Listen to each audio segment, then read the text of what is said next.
જોઈએ જ. બસ આ જ જીદ કહો કે દુરાગ્રહ ક્યારેક તમને છેતરતી સ્કીમોમાં પાડી દે છે અને પછી થાય છે રૂપિયાનું ધોવાણ.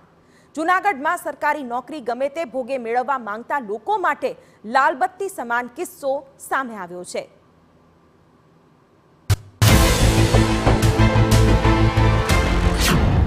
સરકારી નોકરી પાછળ ઘેલા ન થશો. સરકારી નોકરીની લાલચમાં લેવાના દેવા પડી જશે.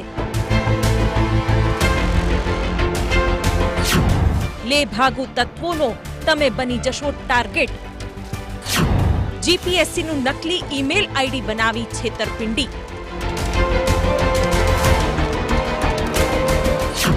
₹25 લાખમાં આરએફઓની નોકરીની ગેરંટી.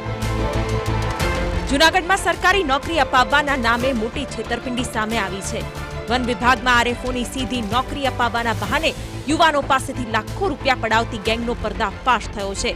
જેમાં જૂનાગઢમાં ફોરેસ્ટ ઓફિસના પાછળના ભાગે શંકાસ્પદ વ્યક્તિઓની અવરજવરથી પોલીસ નજર રાખી તપાસ કરતા સરકારી નોકરી આપવાના બહાને લૂંટ ચલાવતી ગેંગ પકડાઈ છે.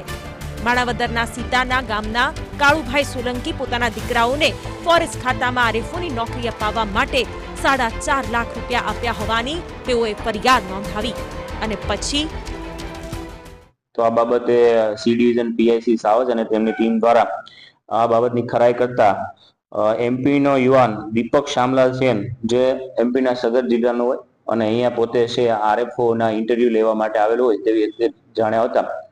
પીઆઈ આ બાબતની ગંભીરતા દાખવી અને તાત્કાલિક છે તેમની સાથે અન્ય કેટલા લોકો સંકળાયેલા છે અને હાલ ઇન્ટરવ્યુ દેવા માટે કોણ આવેલું છે આરએફઓની એક્ઝામ માટે.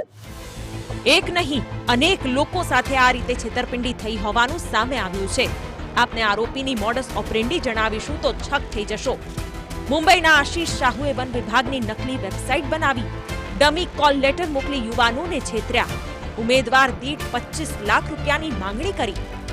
ફરિયાદીઓએ તેમના પુત્રોની નોકરી માટે ગાંધીનગરના વિનોદ ઉર્ફે વિનય બાબુલાલ ગઢવીને આ રકમ પહોંચાડી હોવાનું પણ સામે આવ્યું છે.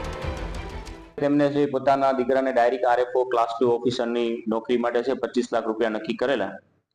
જેથી પીઆઈ સાવજ દ્વારા આજે ઇન્ટરવ્યુ લેનાર દીપક શામલાલ સેનના મોબાઈલ ચેક કરતા તેમાંથી અન્ય ઘણી બધી સરકારી વિભાગના છે ડમી કોલ લેટર મળી આવેલા, જેમાં post office, income tax, railway વિભાગ, આરએફઓ.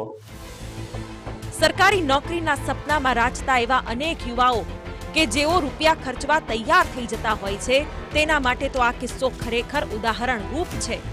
ડમી કોલ લેટરોથી છેતરતી આ ગેંગ કે જેમણે કોઈ પાસેથી 4 લાખ, કોઈ પાસેથી 14 લાખ તો કોઈ પાસેથી 25 લાખ સુધીની રકમ સેરવી લીધી છે. હવે જૂનાગઢ પોલીસ આ મુદ્દે ખૂટતી કડીઓ જોડીને તપાસ કરી રહી છે.